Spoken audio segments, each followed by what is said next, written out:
I am so glad to be back here. And actually, I think it's 3 years ago, I started AgriLedger in London. And I get to take AgriLedger to the country of my birth. And I can't think of anything which is better than that. So Haiti is a beautiful place, beautiful island. And really, it's considered it was called the Pearl of the Antilles.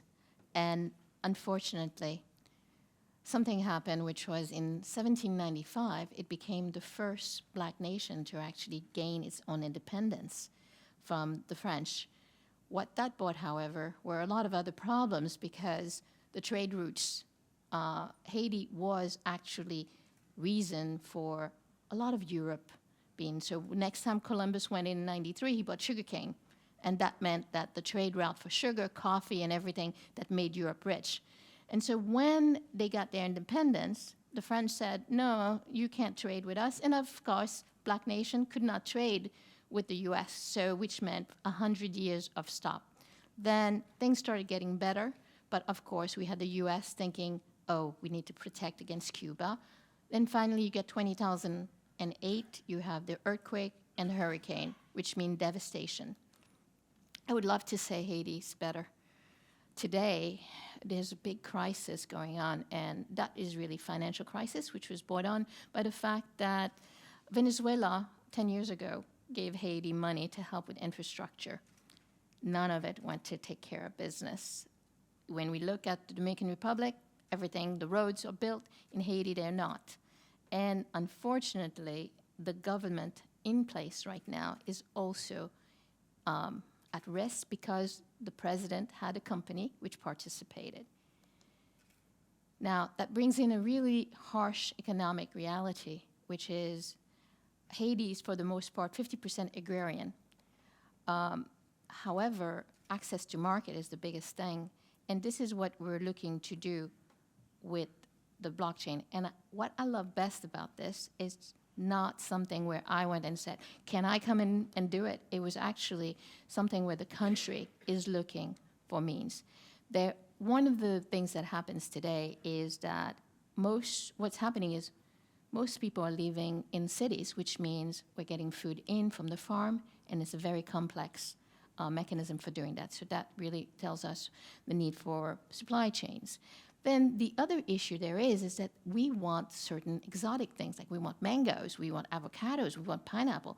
Well, guess what? They don't grow in Europe and they don't grow in the US that easily. And if you do, it's very costly. So fundamentally, the problem is that those who are producing it are not participating in the gain. And this is why we are bringing in the AgriLedger solution, which allows the farmer to actually owns the produce until such time as it is sold to market. And we are doing something which is very bold, which is to say it gets to market and is sold at market price. So which means the broker actually works for the farmer, and it is very much like a Dutch reverse marketing. Now, that means that we really have to start looking at the value chain. You've got in there the farmer, you've got the middleman, you've got the buyers, you've got the people selling it, you've got the seller in the US, you've got the quality check, and all those things. So one of the things that we're priding ourselves on is that we're really looking to where the software is not only tracing, but also creating the toll gates which are necessary. So each is a temperature being breached or not. If it has been breached, who's accountable for it? And is it a force majeure? So that means also involving the arbitration board, so the government. So I should have said also, we're not registering the farmers. The farmers are being registered by the government. Everyone on the chain will be registered or at least accountable for their role, so we know who's actually doing that. Part of the challenges have been, of course, you've got the incumbents. They don't want to leave. They're making a lot of money. But what happened was that right now they do mangoes only. So we have added avocado and pineapples. So that means that they now have access to a year long, which is also going to, and this is actually a current thing.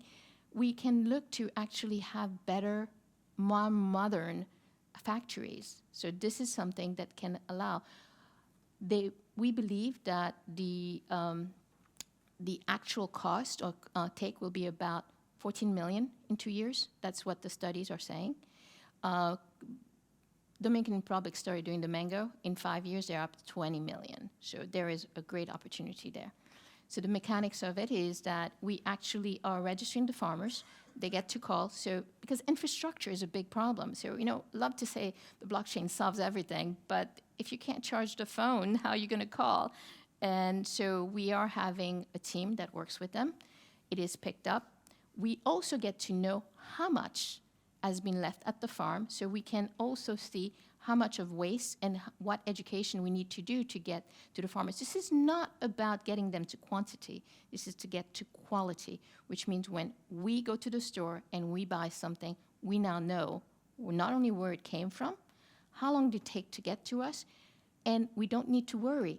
Was it not, did it not pass something, or was not someone aware of it? Now, in terms of a community, there is a lot of community work. So the World Bank has been, and the Haiti government has been working with the farmers for 6 years. So it's not like, boom, let's put the blockchain in. We don't talk to them about the technology. We talk to them about the trust that the technology is going to bring in. And the key to this is really, to me, the fact that the technology is secondary. It allows for asymmetry in cost, in information, which then can allow them to participate in the global markets. We have already done 3 dry runs with them, and the view is it's going to be 10 to 20 times their current income, which means that that income is going to go back into community and help build the infrastructure. There are plans in place to allow them to also create a form of tax to help a church, a road building, really things that will help them. And what we can see is this is going to allow for innovation at the ground level. Now, getting this to scale is very key, and it's not just about the Haitian mango. This is where we're starting, and we would like to be able to bring in more communities, because it's not, get nuts from Tunisia, and that's the same problem. How do we make sure that these communities are able to really prosper and do what is necessary for themselves? And I think that other ways also is you start bringing in governance, because you've got various parties which are working in the system, which are looking to actually gain something themselves. And you don't need government at that point, because the money is flowing through the system. We're looking to where the smart contract goes back and sends the money into people's wallet. That means that other responsibility comes in, such as financial inclusion in teaching them how to manage their money, because they're used to getting cash in hand. Remittance, how do you actually when do you choose to get a remittance, or when do you choose to get it to your bank account? So those are things that we're working on with them. Like, the marketplace is huge for this. I don't believe myself that everywhere it will be possible to do it just as a market pricing. We may have to go into contract pricing, which means we now need to be using different financial instruments to create liquidity ahead of time. So what that really brings more than anything else is standards. So we're not just looking to transport. We're actually working with organizations such as Wageningen University to define what are the standards to get food to market, not only in a way which is proper and like looks good, but it's safe. Because one of the biggest issues we have in society today is food safety. There is about 400,000 people, children dying every year from food poisoning, and that is a great toll on society. So by bringing in those standards, we as individuals not only can know where our food comes from, how long it took to get there, but also making sure that the equities are there for those who are producing the food for us. Thank you.